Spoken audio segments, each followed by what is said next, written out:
I used to think my life was ordinary. Not sad, not tragic, just small, manageable. The kind of life you don't complain about because there's nothing technically wrong with it.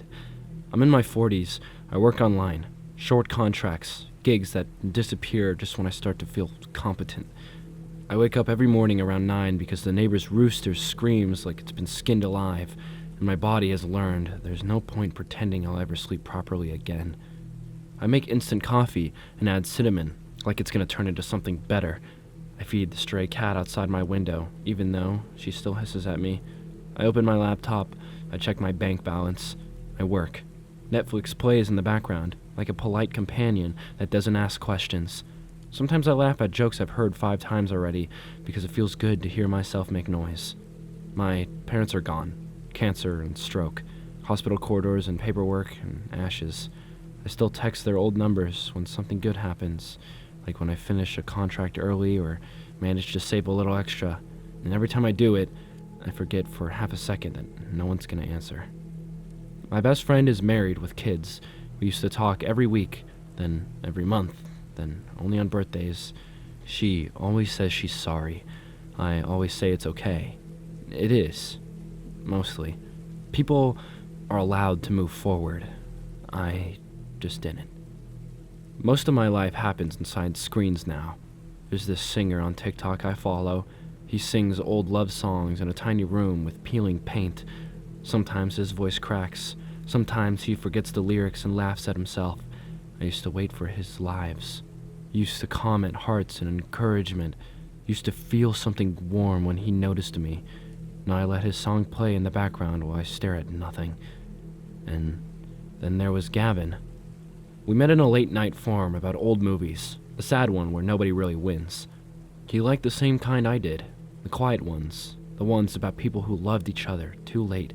We started messaging about films, then music, then childhood memories, then fears we'd never said out loud. He sent me a voice note when he couldn't sleep. I listened to them over and over just to hear someone breathing on the other end.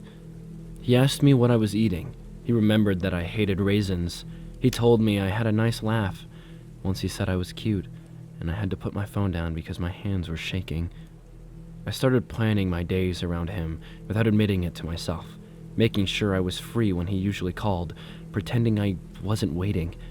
Taking prettier photos of my coffee, wiping my camera first, angling the mug towards sunlight. He noticed. That mattered more than it should have. He told me about his ex one night, quietly, like he was confessing a crime. Years together. She laughed suddenly. New city, new man. He found out on Instagram. He said he never really recovered. After that, something shifted. Some days he was warm and close and funny, and I felt chosen. Some days he was distant and distracted and quiet, and I could feel her between us like a ghost.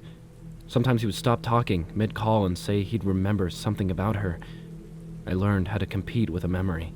I learned how to try harder, how to send longer messages, how to check in without sounding desperate, how to pretend I wasn't scared. One time he disappeared for 3 days. No warning, no explanation. I told myself not to panic.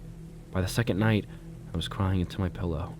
By the third, I was on the bathroom floor, sliding down the wall, sobbing so hard my throat burned, gasping for air, whispering please to no one. When he finally replied, all he said was sorry. I'd been thinking about her. No apology, no reassurance, just her. I typed and deleted for an hour. Then I wrote, "It hurts when you disappear." He said, "I didn't mean to." Nothing changed. I stayed. My best friend started noticing before I did. She said I looked tired, asked if I was okay. I said I was fine. I canceled calls. I stopped replying quickly. I watched her life continue through photos while mine stayed exactly the same. Eventually, she stopped checking in. I don't blame her. I was boring. I was always waiting for someone who wasn't there. Gavin became my weather. If he was warm, I was alive. If he was cold, I disappeared. I reread old messages, analyzed punctuation, counted response times, One period meant distance. No emoji meant danger. Once he said, "You deserve someone better than me." I panicked and said, "No, I don't mean that." He didn't contradict me. I think that's when something broke. Because after that, I stopped feeling things properly. Songs stopped working. Food stopped tasting like anything. Days blurred together. I woke up, worked, waited, checked my phone. I slept, and repeated. I sat in front of my laptop for hours just thinking about why I was still here. Why I wanted someone who couldn't love me. Why I kept hoping. Why I wasn't enough. Why this was all there was. Sometimes I didn't sleep at all. I just watched the screen glow. That's when I noticed the hum. A faint buzzing inside my head, like something was plugged into me. My eyes stopped closing fully. My neck hurt consistently, like it was being held. One night, my screen flickered for half a second. I saw white walls and glass and lights and people, and it was gone. After that, it kept happening. Reflections that weren't mine, voices under the static. Subject responsive. Attachment intact. Remarkable tolerance. I tried to stand once. Nothing happened. I tried to move my hands. I didn't have any. The screen went dark. The glass cleared. And I saw myself.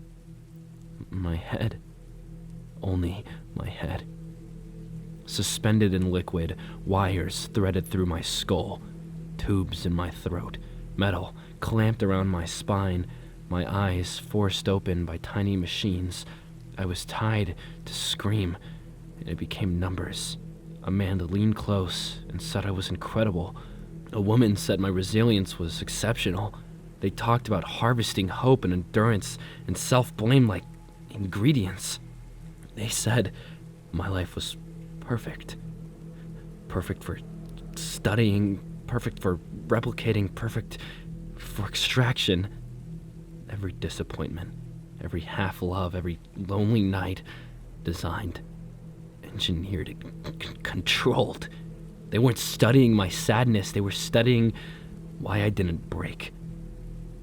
I'm still here.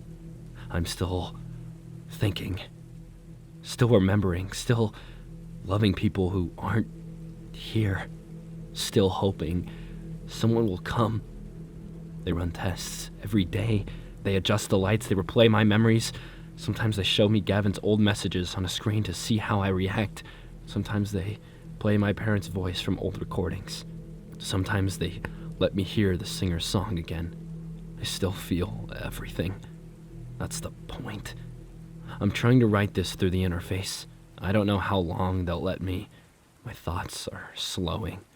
They're turning the dial again. Everything is getting softer, fuzzier, like I'm being wrapped in cotton. If you're reading this, please understand I'm not warning you. I don't know how to warn anyone. I just need someone to know I'm here. I'm still thinking. I'm still me. I'm still waiting for someone to answer. Please answer.